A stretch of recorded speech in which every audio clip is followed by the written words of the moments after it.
Às vezes, o sussurro mais silencioso muda tudo. Nos corredores estéreis do Bayside Medical Center, em Seattle, a filha de um bilionário estava presa em silêncio, abatida, zangada e pronta para desistir da própria vida. Ela tinha perdido a audição num acidente devastador. Nos meses seguintes, ela perdeu a esperança. E numa noite desesperada, quase perdeu a vida. Mas o que ela não sabia, o que ninguém poderia ter previsto, era que um simples auxiliar de enfermagem estava prestes a entrar no seu quarto e oferecer-lhe algo que nenhum dinheiro poderia comprar: a oportunidade de ser ouvida. Antes de continuarmos, diga-nos de onde está a ouvir-nos. Adoramos ver até onde as nossas histórias chegam. O turno de Jonas Keller deveria ter terminado há 20 minutos. Ele estava exausto. O tipo de cansaço profundo que vem de 10 horas transportando pacientes, reabastecendo salas de suprimentos e correndo entre os andares do Bayside Medical Center. Os seus pés doíam, as suas costas estavam doloridas. Tudo o que ele queria era chegar a casa, pegar a sua filha Nora na casa da Sr. Holland e desabar no sofá. Mas algo o fez parar. Ele estava a passar pela ala leste, as suítes privadas onde os pacientes mais ricos de Seattle se recuperavam em quartos que mais pareciam suítes de hotel do que quartos de hospital, quando a viu pela janela, uma jovem mulher, provavelmente na casa dos 20 anos, sentada numa cadeira de rodas de frente para as janelas do chão ao teto, com vista para as luzes da cidade. Os ombros dela tremiam. Ela estava a chorar. Jonas tinha visto muitas lágrimas nos seus 4 anos de trabalho no hospital. Ele tinha visto famílias desmoronarem após receberem más notícias. Ele tinha visto pacientes chorarem de dor, de medo, do peso esmagador do seu diagnóstico. Mas havia algo diferente na dor dessa mulher. Algo que fez seu peito apertar. Ela chorava da maneira que as pessoas choram quando pensam que ninguém está a ver, quando não têm mais forças para se controlar, quando deixam de se importar se alguém as vê desmoronar. Jonas sabia quem ela era. Todos no hospital sabiam. Mercy Hale, filha de Corbin Hale, o bilionário da tecnologia que construiu a Hale Dynamics do nada e a transformou numa das empresas mais bem-sucedidas da costa oeste. 3 meses atrás, ela sofreu um terrível acidente de carro. Ela sobreviveu, mas o trauma no ouvido interno a deixou completamente e permanentemente surda. A equipe do hospital cochichava sobre ela, sobre como ela se recusava a ir a comer, sobre como ela jogava coisas nas enfermeiras que tentavam ajudá-la, sobre como os instrutores de linguagem de sinais tentaram, sem sucesso, se comunicar com ela, porque ela simplesmente não interagia. E 2 noites atrás, Jonas ouviu o boato mais devastador de todos. Ela tentara tirar a própria vida. Uma enfermeira noturna a encontrara no banheiro com um caco de vidro pressionado contra o pulso. Ela não cortara fundo o suficiente para causar danos graves, mas a intenção era clara. Desde então, ela estava sob vigilância para evitar suicídio. O quarto dela se tornara uma prisão de luzes fluorescentes e olhares preocupados. Jonas ficou parado no corredor, observando-a chorar através da janela. Ele deveria ir embora. Deveria bater o cartão e ir para casa, para a filha. Aquilo não era o seu trabalho. Ele era um auxiliar de enfermagem, não um terapeuta, conselheiro ou alguém qualificado para ajudar alguém que estava claramente a afogar-se em desespero. Mas algo dentro dele dizia-lhe para ficar. Jonas pensou na sua mãe, Helen Keller, sem qualquer relação com a famosa, embora ela tivesse ouvido piadas sobre isso toda a sua vida. Surda desde os 3 anos de idade. Um caso grave de meningite roubou-lhe a audição, mas nunca o seu espírito. Ela criou Jonas sozinha depois que o pai dele foi embora, trabalhando como costureira enquanto ensinava ao filho que a comunicação não se resumia ao som. Tratava-se de conexão. Aos 5 anos, Jonas já sabia se comunicar fluentemente por meio de sinais. Aos 10, ele compreendeu que a surdez da mãe não era uma deficiência. Era simplesmente uma maneira diferente de se mover pelo mundo. Ela ensinou-lhe que o silêncio não significava isolamento. Significava prestar atenção às coisas que a maioria das pessoas não percebia. Expressões faciais, linguagem corporal, o peso da presença de uma pessoa. Jonas passou a infância como intérprete da mãe. Ele ia às reuniões de pais e professores e traduzia. Ajudava-a a navegar pelas lojas e consultas. Aprendeu cedo que ser surdo num mundo de ouvintes exigia coragem, paciência e uma recusa obstinada em ser invisível. A sua mãe tinha falecido há 2 anos, vítima de cancro da mama. A doença levou-a rapidamente, demasiado rapidamente, para que Jonas se despedisse adequadamente. Mas as lições dela permaneceram com ele. E naquele momento, olhando para Mercy a saudar através da janela, Jonas ouviu a voz da sua mãe na sua cabeça tão claramente como se ela estivesse ao seu lado. A parte mais difícil de ficar surdo, Jonas, não era o silêncio. Era sentir que ninguém mais conseguia chegar até mim, como se eu estivesse trancada num quarto e todos os outros estivessem do outro lado do vidro. Jonas tomou uma decisão. Ele empurrou a porta. Mercy virou-se bruscamente com um movimento, os olhos arregalados de alarme, as mãos agarradas aos braços da cadeira de rodas com tanta força que os nós dos dedos ficaram brancos. Jonas podia ver o medo no rosto dela, o mesmo olhar que ela provavelmente lançava a todos os estranhos que entravam no seu quarto sem serem convidados. Outra enfermeira, outro terapeuta, outra pessoa que moveria a boca e esperaria que ela entendesse, que teria pena dela, que a trataria como se ela estivesse quebrada. Mas Jonas não falou. Ele não tentou se explicar ou tranquilizá-la com palavras que ela não podia ouvir. Em vez disso, caminhou lentamente em direção a ela, sem ameaças, com cuidado, e ajoelhou-se para ficar ao nível dos olhos dela. E então levantou as mãos. "Eu vejo-te", sinalizou. Os seus movimentos eram lentos e deliberados para que ela pudesse acompanhar, mesmo que ainda não conhecesse a linguagem. "Estás com medo, estás zangada, achas que ninguém te compreende." Os olhos de Mercy arregalaram-se ainda mais. A confusão passou pelo seu rosto, seguida por outra coisa, algo que parecia quase esperança, mas mais frágil, mais perigoso. Jonas continuou a fazer sinais. "Mas eu entendo. A minha mãe era surda. Ela ensinou-me esta língua quando eu era criança. Ela ensinou-me que perder a audição não significa perder a voz." Mercy olhou para ele. Os seus lábios se abriram ligeiramente, mas nenhuma palavra saiu. Jonas podia ver o seu peito subindo e descendo rapidamente.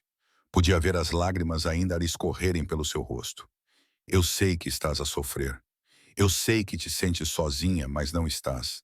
Eu prometo-te, se me deixares, que te ajudarei a encontrar o teu caminho de volta."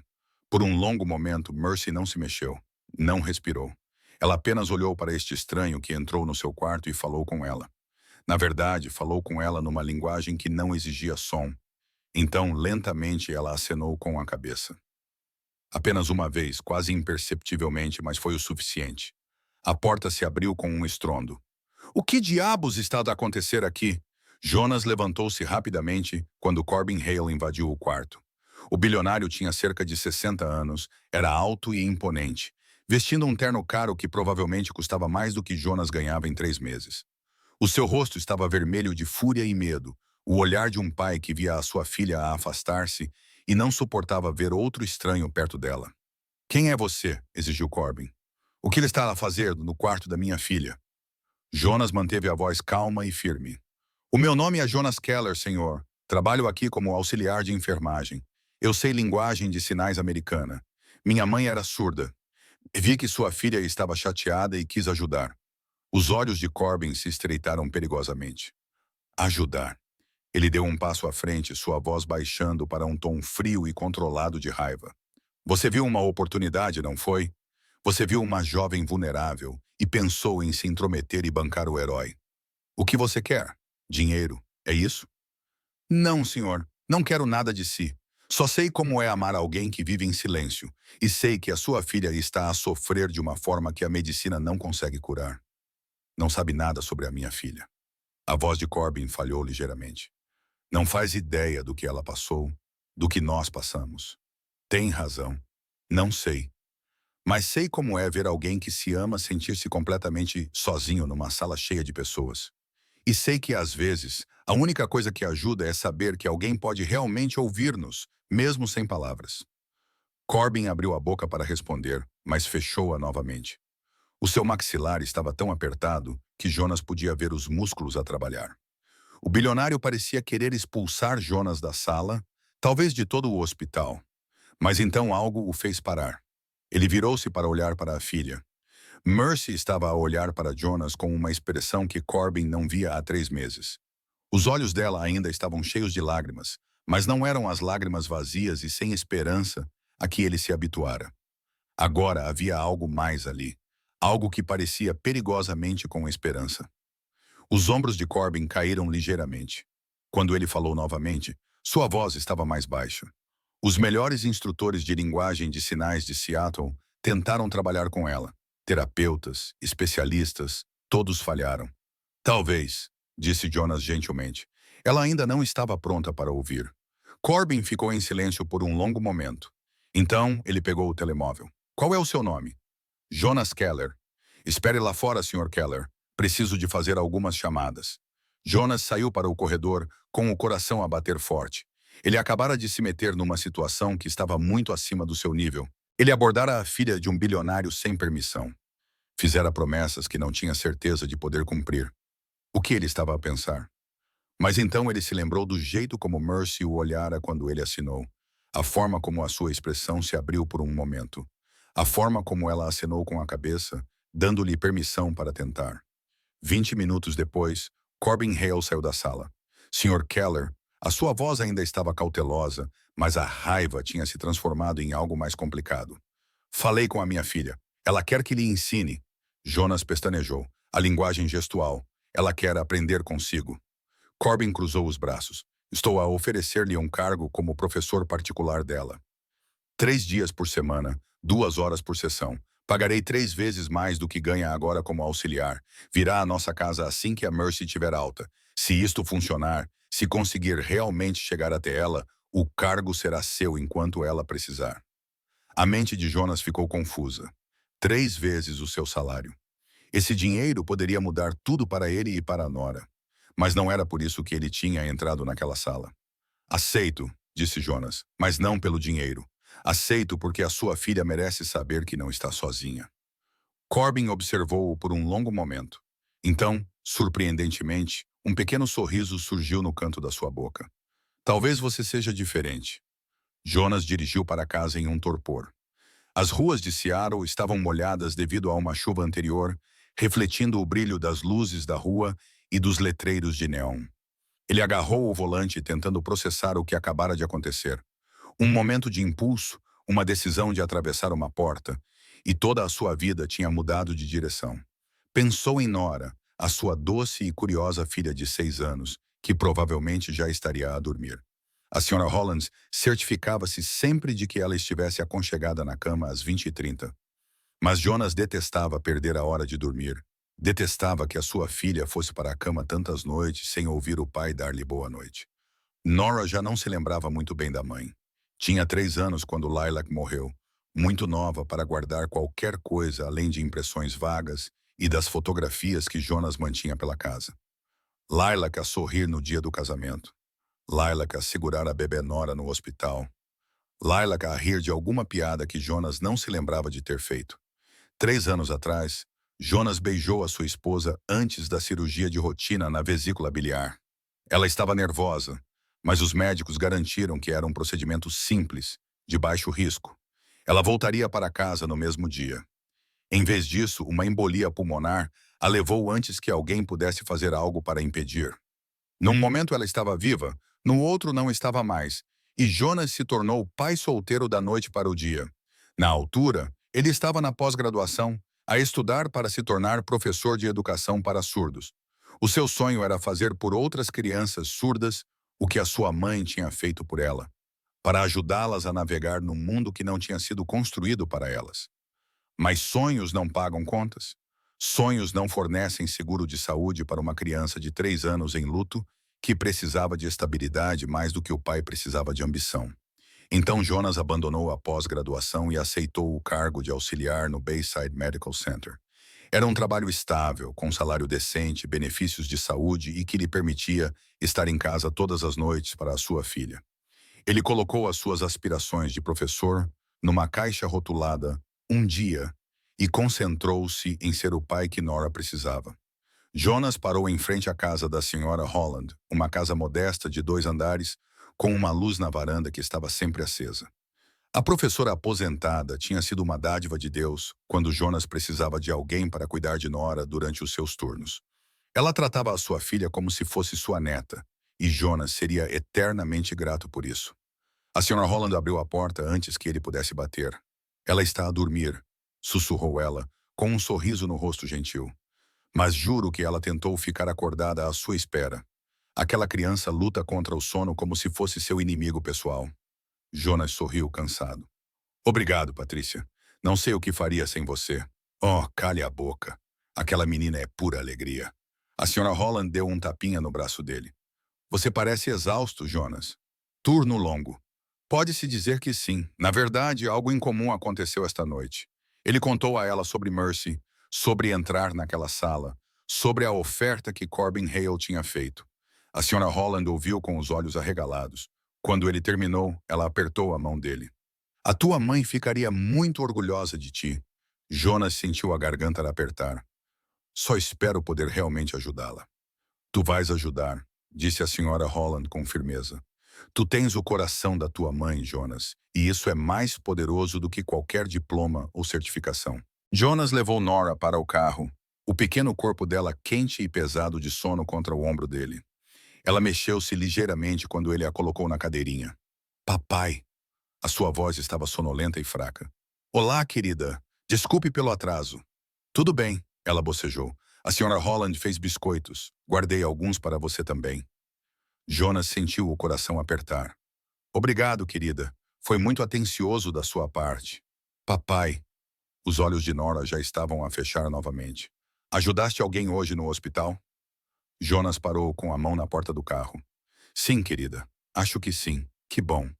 Nora murmurou. A avó Helen sempre dizia que ajudar as pessoas é a coisa mais importante. Jonas piscou para conter as lágrimas repentinas. A sua mãe tinha morrido antes que Nora pudesse realmente conhecê-la, mas de alguma forma, a sua filha tinha absorvido as lições da avó. Ela estava certa, Jonas sussurrou. Ela estava absolutamente certa. 2 semanas depois, Mercy Hale recebeu alta do Bayside Medical Center. Jonas chegou à propriedade Ashford numa manhã cinzenta de quinta-feira, a sua carrinha parecendo ridiculamente deslocada entre os veículos de luxo na entrada circular. A mansão era realmente impressionante. Uma estrutura contemporânea extensa, com janelas do chão ao teto, com vista para Puget Sound. O tipo de lugar que Jonas só tinha visto em revistas. Uma governanta o atendeu à porta e o conduziu por quartos que poderiam acomodar todo o seu apartamento. Tudo era de bom gosto, caro e cuidadosamente projetado. Parecia mais um museu do que uma casa. Mercy estava à espera numa grande sala envidraçada cheia de plantas. Ela ainda estava na cadeira de rodas, vestida com roupas confortáveis, calças de yoga e um suéter grande. Ela parecia melhor do que no hospital, mas Jonas ainda podia ver as sombras sob os olhos dela, a tensão nos ombros. Corbin estava parado perto, de braços cruzados, observando Jonas como um falcão. Jonas pousou a sua mala e aproximou-se lentamente de Mercy.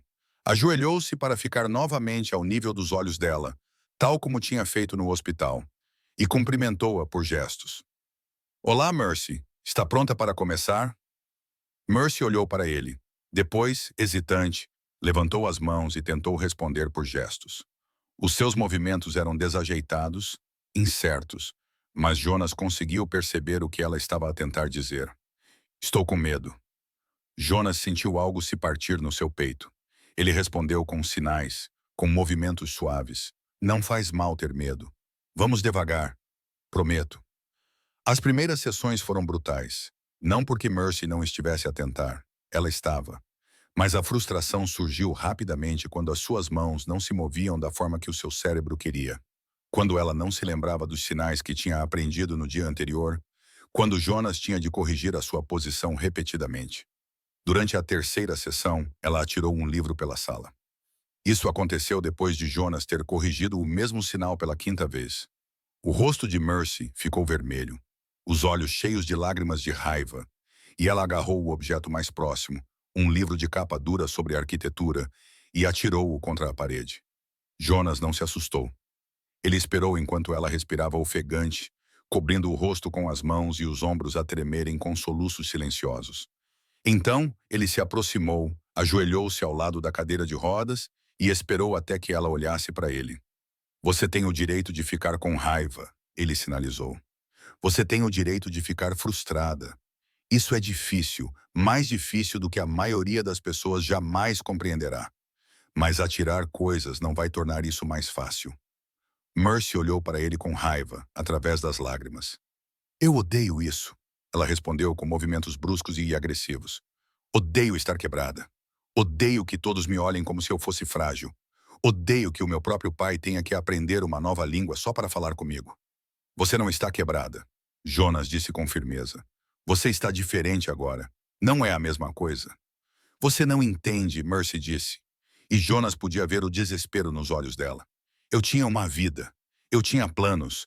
Eu deveria assumir a empresa do meu pai um dia. Eu deveria... As mãos dela tremeram. Eu deveria ser normal. Jonas sentou-se sobre os calcanhares. Então ele pegou o telemóvel e mostrou-lhe uma foto. Era uma foto da sua mãe, Helen, na sua máquina de costura. Ela sorria para a câmera, com as mãos paradas no meio de uma costura, os olhos brilhantes de alegria. Esta é a minha mãe, Jonas sinalizou. Ela era surda desde os 3 anos de idade. Ela criou-me sozinha, trabalhou como costureira durante 40 anos. Ela ensinou-me que normal é apenas uma palavra que as pessoas usam quando têm medo do diferente. Mercy olhou para a foto, depois para Jonas. Ela alguma vez desejou não ser surda? Jonas considerou a pergunta cuidadosamente. Acho que às vezes ela desejava que o mundo fosse mais acolhedor, mas nunca desejou ser outra pessoa. Ela me disse uma vez que ser surda a ensinou a ver o mundo com mais clareza do que a maioria das pessoas que ouvem jamais veria. As mãos de Mercy tremiam enquanto ela fazia sinais. Não sei mais como ver nada com clareza. Então deixe-me ajudá-la, disse Jonas em linguagem de sinais. É por isso que estou aqui.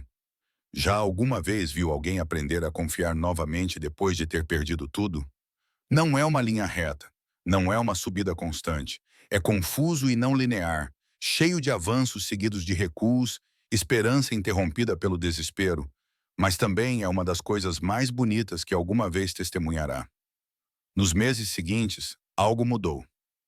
Mercy começou a chegar às aulas há horas, depois mais cedo.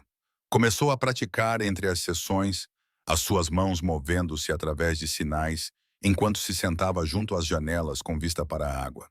Começou a fazer perguntas não apenas sobre a língua em si, mas também sobre a mãe de Jonas, sobre a cultura surda, sobre a comunidade da qual agora fazia parte, quer quisesse, quer não. E Corbin Hale surpreendeu a todos ao dedicar-se a aprender ao lado da sua filha. O CEO bilionário, um homem acostumado a salas de reuniões e negócios, assistia às aulas de Jonas como um aluno dedicado. Ele praticava sinais durante teleconferências. Contratou professores particulares adicionais para trabalhar com ele nos dias em que Jonas não estava presente. Estava determinado a que a sua incapacidade de se comunicar com a filha nunca mais fosse a barreira que os mantinha separados. Jonas observou a relação entre pai e filha começar a se curar. E isso encheu-o de uma satisfação tranquila que não sentia há anos. Mas ele também notou outra coisa. Notou a maneira como os olhos de Mercy se demoravam nele quando ela pensava que ele não estava a olhar. A maneira como o seu sorriso se tornava mais genuíno quando ele chegava. A maneira como ela ria de verdade, quando ele contava histórias sobre o humor travesso da sua mãe. E Jonas teve de ser honesto consigo mesmo. Ele notou porque estava à procura disso. Porque em algum momento entre corrigir os movimentos das mãos e comemorar os avanços, entre testemunhar os piores momentos de Mercy e vê-la lentamente se recompor, Jonas começou a se apaixonar por ela. 6 meses após o início das aulas, Jonas fez algo impulsivo. Ele levou Nora para uma sessão. Corbin havia mencionado que queria conhecer a filha de Jonas. Expressou curiosidade sobre a menina que Jonas mencionava com tanta frequência, e Nora implorava para ver onde o pai ia 3 vezes por semana. Então, numa manhã ensolarada de sábado, Jonas dirigiu até a propriedade Hale, com a filha no banco de trás, que tagarelava animadamente sobre o castelo que iriam visitar.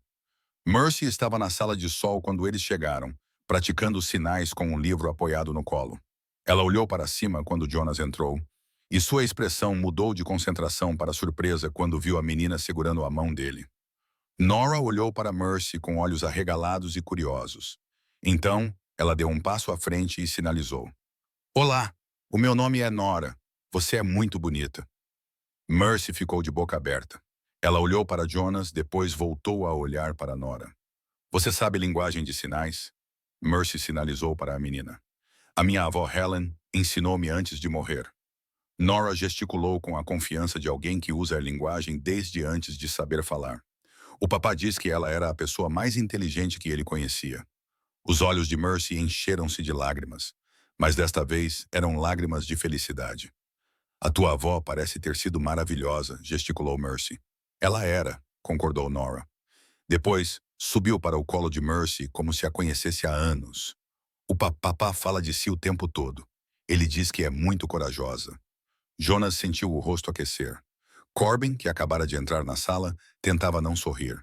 Mercy olhou para Jonas por cima da cabeça de Nora, com uma expressão suave e intrigada. É mesmo? Perguntou ela em linguagem gestual. Jonas limpou a garganta. Vamos começar a aula de hoje? Nora mudou tudo. A menina tornou-se uma visitante regular da propriedade Hale. A sua presença alegre enchia as enormes salas com risos e energia que faltavam à casa. Ela ensinou a Mercy sinais que Jonas ainda não tinha aprendido. Mostrou-lhe jogos, piadas e canções engraçadas traduzidas em movimentos das mãos. E a Mercy floresceu com toda essa atenção. Ela nunca teve irmãos. Ela cresceu num mundo de internatos e tutores, de jantares de negócios e galas de caridade, onde se esperava que as crianças fossem vistas e não ouvidas. Mas Nora não se importava com nada disso. Para ela, Mercy era apenas a amiga do pai que precisava de ajuda para aprender a falar com as mãos. Corbin Hale observou a filha brincar com a menina de 6 anos e viu algo que quase tinha esquecido que existia. Pura alegria sem complicações. Numa tarde, depois de Nora ter convencido Mercy a brincar à festa do chá, usando comentários elaborados em linguagem gestual, Corbin chamou Jonas à parte. A sua filha é notável, disse Corbin baixinho. Obrigado, ela herdou isso da mãe. Jonas observou Nora posicionar cuidadosamente animais de peluche à volta de uma mesa imaginária, enquanto Mercy gesticulava diálogos dramáticos para cada personagem. Nunca me falaste sobre a tua esposa. Se não te importas que pergunte, o que aconteceu? Jonas ficou em silêncio por um momento. Embolia pulmonar durante o que deveria ser uma cirurgia de rotina. Ele engoliu em seco. Um dia eu tinha uma parceira, uma co-mãe, uma pessoa com quem compartilhava a minha vida. No dia seguinte, eu estava sozinho com uma criança de 3 anos que ficava perguntando quando a mamãe voltaria para casa. A expressão de Corbin suavizou-se com compreensão. Não consigo imaginar. Pelo menos quando perdi a mãe da Mercy para o cancro, tivemos tempo para nos preparar, tempo para nos despedirmos. Tu nem isso tiveste. Jonas não sabia que a mãe da Mercy tinha falecido. Ela nunca tinha mencionado isso nas sessões. Quantos anos tinha a Mercy quando faleceu? 16. O olhar de Corbin desviou-se para sua filha. A Helena era o coração desta família. Quando ela morreu, a casa tornou-se um mausoléu. Eu dediquei-me ao trabalho. A Mercy dedicou-se à escola e às atividades. Vivíamos na mesma casa, mas deixamos de viver realmente. E então aconteceu o acidente, e ele calou-se. E quase a perdeste também, concluiu Jonas calmamente. Corbin acenou com a cabeça. Construí um império tecnológico que vale milhares de milhões, Sr. Keller. Resolvi problemas que mentes brilhantes diziam ser impossíveis. Mas não consegui ajudar a minha própria filha. Não consegui chegar até ela. Ele virou-se para olhar diretamente para Jonas. Você devolveu-me a minha filha. Seja qual for o preço que me cobrar, não será suficiente. Não estou a fazer isto por dinheiro, Sr. Hale. Eu sei. É por isso que está a funcionar. 13 meses depois de Jonas ter entrado pela primeira vez no quarto de Mercy no hospital, tudo mudou novamente. Era uma noite quente no final do verão. O sol se punha sobre Puget Sound, pintando a água em tons de dourado e rosa.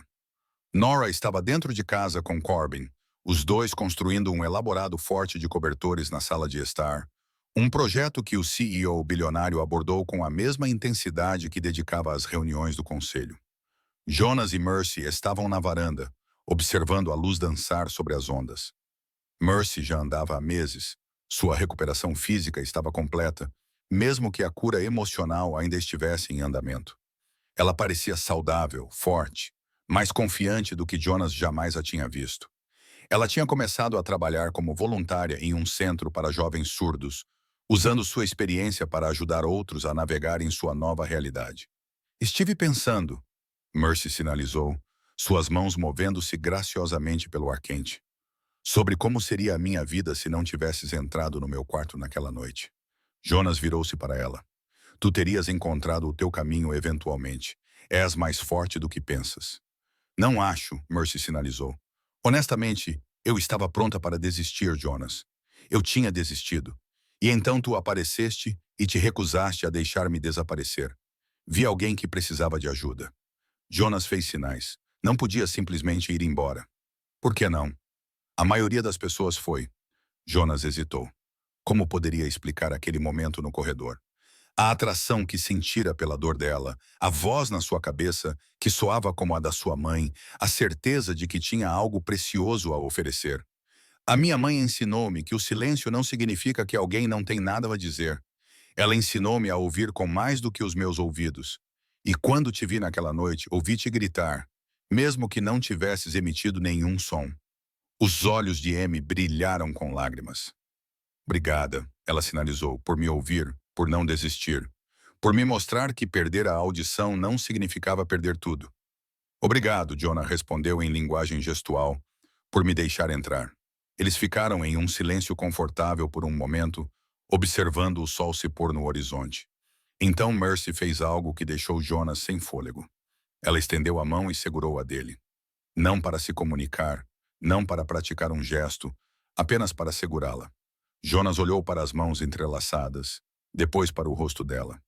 Mercy o observava com uma expressão que era ao mesmo tempo nervosa e esperançosa, vulnerável e corajosa. Isto está bem? Perguntou ela com a mão livre. O coração de Jonas batia tão forte que ele tinha a certeza de que ela o podia ouvir. Sim, respondeu ele. Mais do que bem. Apaixonar-se não era algo que Jonas tivesse planeado. Depois da morte de Lilac, ele assumiu que essa parte da sua vida tinha acabado. Era um pai solteiro com uma filha pequena e um trabalho exigente. Não tinha tempo para romances. Não tinha energia emocional para abrir o coração novamente. Mas o amor, Jonas estava a aprender, não se importava com os seus planos. Ele surgiu durante as aulas da tarde, quando Mercy ria de uma das suas histórias. Ele o surpreendeu quando ela sinalizou algo particularmente inteligente e olhou para ele com olhos brilhantes e triunfantes. Ele o dominava quando ele a observava interagir com Nora, tão paciente e gentil, tão claramente apaixonada por ela, quanto a sua filha estava apaixonada por ela.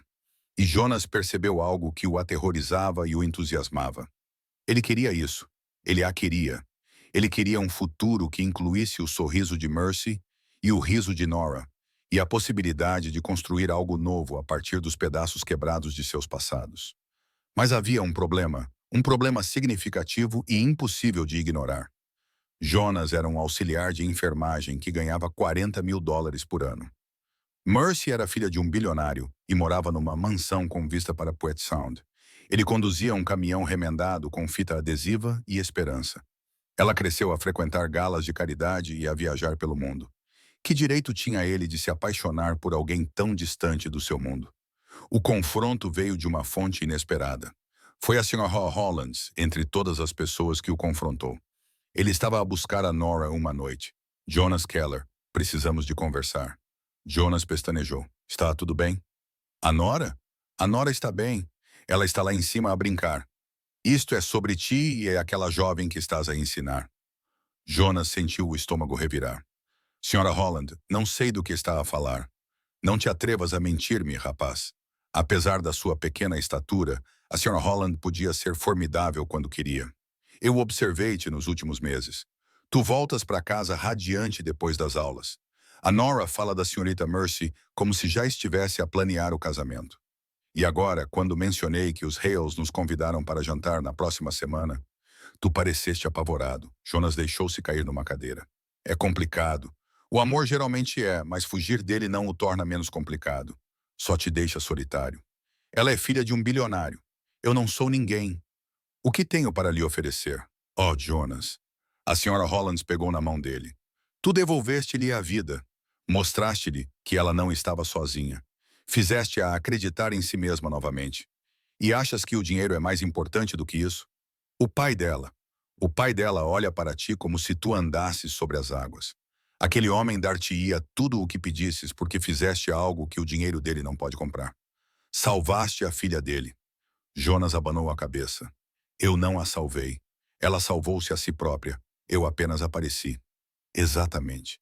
Apareceste quando mais ninguém apareceu e continuas a aparecer. Isso não é nada, Jonas. É tudo. No dia seguinte, Jonas tomou uma decisão. Ele perguntou a Corbin Hale se eles poderiam conversar em particular. Eles se encontraram no escritório da casa de Corbin, uma sala repleta de livros e prêmios, com uma mesa enorme que provavelmente custou mais do que o carro de Jonas. Corbin serviu whisky para os dois, mesmo sendo apenas 2 da tarde. Você parece nervoso, Sr. Keller. Devo me preocupar? Jonas respirou fundo. Preciso de lhe dizer uma coisa e não vai gostar. Corbin recostou-se na cadeira com uma expressão indecifrável. Continue. Estou apaixonado pela sua filha. As palavras pairaram no ar entre eles. Corbin não reagiu imediatamente. Bebeu um gole lento do seu uísque, sem tirar os olhos do rosto de Jonas. O silêncio prolongou-se, pesado e desconfortável. Finalmente Corbin falou. Acha que eu não sabia? Jonas pestanejou. Senhor Jonas, há meses que vos observo. Vi a forma como olha para ela, a forma como ela olha para si.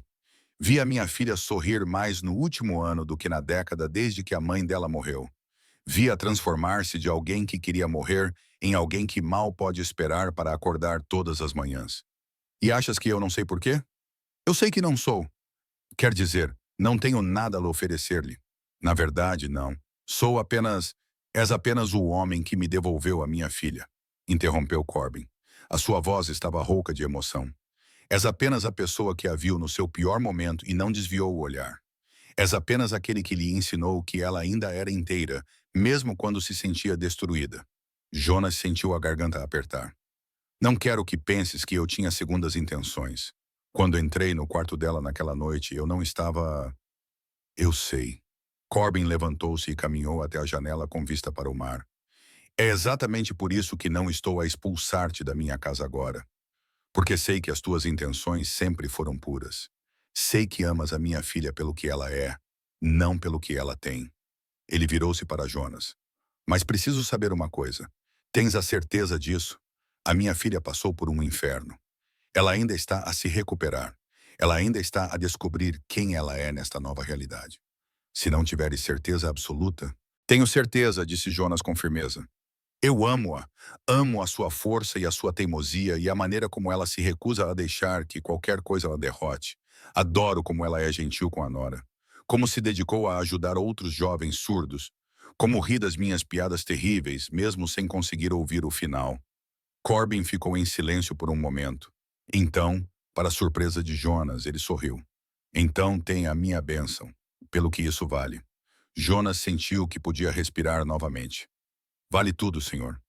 Só me prometa uma coisa, disse Corbin com seriedade. Qualquer coisa. Não me chame mais de senhor. Se vai fazer parte desta família, chame-me Corbin.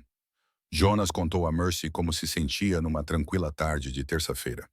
Estavam na marquise, só os dois. Nora estava na escola. Corbin estava no escritório. Eram só Jonas e Mercy, e a luz da tarde a filtrar-se através das plantas. Estavam a praticar uma conversa complexa quando Jonas parou a meio do sinal. Preciso de te dizer uma coisa e preciso que me deixes terminar antes de responderes. As sobrancelhas de Mercy franziram-se com preocupação. Está bem, Jonas respirou fundo. Há 13 meses, entrei no teu quarto do hospital com a intenção de te oferecer alguns minutos de conforto. Não planeava ficar. Não planeava tornar-me teu professor. Definitivamente, não planeava apaixonar-me por ti. Os olhos de Mercy arregalaram-se. Mas apaixonei-me, continuou Jonas, com as mãos firmes, apesar do coração acelerado. Apaixonei-me pela tua determinação, pela tua coragem, pela forma como lutas por cada pequena vitória e te recusas a deixar que qualquer coisa te mantenha embaixo por muito tempo. Apaixonei-me pela forma como és com a nora, pela forma como te iluminas quando dominas um novo conceito, pela forma como me fazes rir, mesmo nos meus piores dias. Sei que não sou o que qualquer pessoa escolheria para ti. Não sou rico. Não sou impressionante. Sou apenas um pai solteiro que trabalha num hospital e conduz um caminhão que mal funciona. Mas amo-te, Mercy, e precisava que soubesses. Por um longo momento, Mercy apenas olhou para ele. O seu rosto estava indecifrável. Então, lágrimas começaram a escorrer pelas suas bochechas. Jonas sentiu o pânico subir no peito. Desculpa, eu não deveria ter feito isso. Mercy se lançou sobre ele. Ela envolveu os braços em torno do pescoço dele e o beijou com força e desespero, cheia de todas as palavras que não conseguia dizer. Jonas a segurou, envolvendo-a pela cintura, e a beijou com igual intensidade. Quando finalmente se separaram, ambos ofegantes, Mercy chorava e ria ao mesmo tempo. Seu idiota lindo, claro que eu te amo. Amo-te há meses. Só achei que me via como uma aluna, como alguém quebrada que precisava de ser consertada. Nunca estiveste quebrada, Jonas assinou com firmeza. Só estiveste perdida por um tempo. E sinto-me honrado por ter ajudado-te a encontrar o teu caminho de volta. Fizeste mais do que isso, Mercy assinou. Deste-me uma razão para querer encontrar o meu caminho de volta. Tu e a Nora. Ela beijou-o novamente, mais suavemente desta vez. Amo-te tanto que isso me assusta. Ótimo, Jonah assinou com um sorriso, porque também estou aterrorizado. 6 meses depois, Jonas e Mercy estavam no quintal da propriedade Hale, rodeados por amigos e familiares. Foi um casamento pequeno, nada parecido com a cerimônia elaborada que Mercy poderia ter tido se quisesse, apenas com as pessoas mais importantes. Corbin conduziu a sua filha até ao altar com lágrimas a correrem pelo rosto. A senhora Holland sentou-se na primeira fila, já chorando em um lenço, e Nora, a florista, assinou "Eu amo você" para Jonas e Mercy, enquanto espalhava pétalas de rosa. A cerimônia foi conduzida inteiramente em linguagem de sinais americana. O oficiante assinou os votos. Jonas e Mercy assinaram as respostas. Cada palavra, cada promessa, cada declaração de amor foi feita com as mãos movendo-se no ar, pintando o seu futuro da mesma forma que a mãe de Jonas lhe ensinara que a linguagem deveria ser usada para conectar, comunicar e construir pontes entre as almas. Quando o oficiante finalmente sinalizou, "Pode beijar a noiva", Jonas segurou o rosto de Mercy com as mãos e beijou-a como se ela fosse a coisa mais preciosa do mundo. Porque ela era a vida. Após o casamento, tudo entrou num belo ritmo.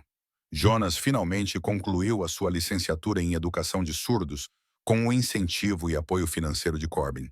Embora Jonas insistisse em tratar isso como um empréstimo que ele pagaria. Começou a lecionar numa escola para crianças surdas, finalmente vivendo o sonho que havia colocado em espera anos atrás. Mercy dedicou-se ao trabalho de defesa de direitos. Ela usou os recursos do pai e sua própria experiência para criar programas para pessoas recém-surdas, grupos de apoio, aulas de linguagem de sinais e recursos de saúde mental. Ela tornou-se a voz das pessoas que perderam a audição, mostrando-lhes que a vida não acabava quando o silêncio começava. Nora ganhou uma mãe que a amava intensamente e a quem ela retribuía com o mesmo amor. Ela ensinou a Mercy todas as coisas que uma criança de 6 anos considerava importantes. Como fazer o forte de almofadas perfeito, quais personagens de desenhos animados eram legais e quais eram chatos, e como trançar o cabelo corretamente. E Corbin, o CEO bilionário que antes media o seu valor pelo preço das ações da sua empresa, descobriu que o maior sucesso da sua vida não era a Ashford Dynamics, era ver a sua filha prosperar. Era ganhar uma neta que o chamava de avô Corbin e exigia histórias para dormir. Era receber um genro que provara que o caráter era mais importante do que qualquer conta bancária. A propriedade Hale deixou de parecer um mausoléu. Tornou-se um lar cheio de risos, de mãos que gesticulavam, do tipo de amor que não precisa de som para ser ouvido. 2 anos após o casamento, Jonas encontrou Mercy no quarto do bebê que acabavam de decorar. Ela estava de pé junto à janela, com uma mão apoiada na barriga inchada, a observar o pôr do sol sobre Puget Sound. Jonas abraçou-a por trás, com as mãos a cobrir as dela. "Em que estás a pensar?" perguntou ele em linguagem gestual, encostado ao ombro dela. Mercy virou-se nos braços dele. "Estou a pensar naquela noite no hospital, quando estava pronta para desistir. Quando pensei que não havia mais nada pelo que valesse a pena viver." "E agora?" perguntou Jonas gentilmente. O sorriso de Mercy era radiante. "Agora tenho tudo. Um marido que me ama, uma filha que me faz rir todos os dias, um pai com quem posso realmente conversar novamente. E em breve um bebê que crescerá sabendo que ser diferente não é ser defeituoso. É apenas diferente. Ela colocou a mão de Jonas sobre a sua barriga. Esta pequenina está a dar pontapés. Ela vai ser uma lutadora, tal como a mãe. Tal como ambos os pais, corrigiu Jonas. Ficaram juntos enquanto o sol se punha no horizonte, pintando o céu em tons de dourado, rosa e roxo. E naquele momento, Jonas pensou em todas as escolhas que o tinham levado até ali. A decisão de se tornar um auxiliar de enfermagem, em vez de professor, o turno que se prolongou, o momento em que viu Mercy a chorar através de uma janela e decidiu entrar pela porta. Qualquer uma dessas escolhas poderia ter sido diferente. E se tivessem sido, ele não estaria ali agora, abraçado à mulher que amava, sentindo a sua filha a dar pontapés contra a sua palma, vivendo uma vida mais rica do que qualquer quantia de dinheiro poderia comprar. Eis o que Jonas aprendeu. A bondade não é um grande gesto. Não se trata de salvar o dia ou ser um herói. Trata-se de ver a dor de outra pessoa e optar por não desviar o olhar. Trata-se de oferecer o que se tem, mesmo quando o que se tem parece pequeno e insignificante. Porque às vezes, as menores ofertas são as que mudam tudo. Uma mão estendida na escuridão, um momento de compreensão, uma promessa de que alguém não precisa enfrentar os seus dias mais difíceis sozinho. Foi tudo o que Jonas ofereceu naquela noite no hospital. E foi o suficiente. Se esta história tocou o seu coração, não aguarde para si mesmo. Partilhe-a com alguém que precise ouvi-la. Deixe um comentário contando-me sobre uma ocasião em que alguém lhe mostrou bondade inesperada, ou uma ocasião em que você mostrou isso a outra pessoa. E não se esqueça de se inscrever, porque todas as semanas partilhamos histórias que nos lembram o que significa ser humano. Histórias sobre conexão, compaixão e os milagres silenciosos que acontecem quando escolhemos cuidar. Obrigado por estar aqui. Obrigado por ouvir. Até a próxima, mantenha o seu coração aberto e as suas mãos estendidas, porque nunca se sabe a vida de quem poderá mudar.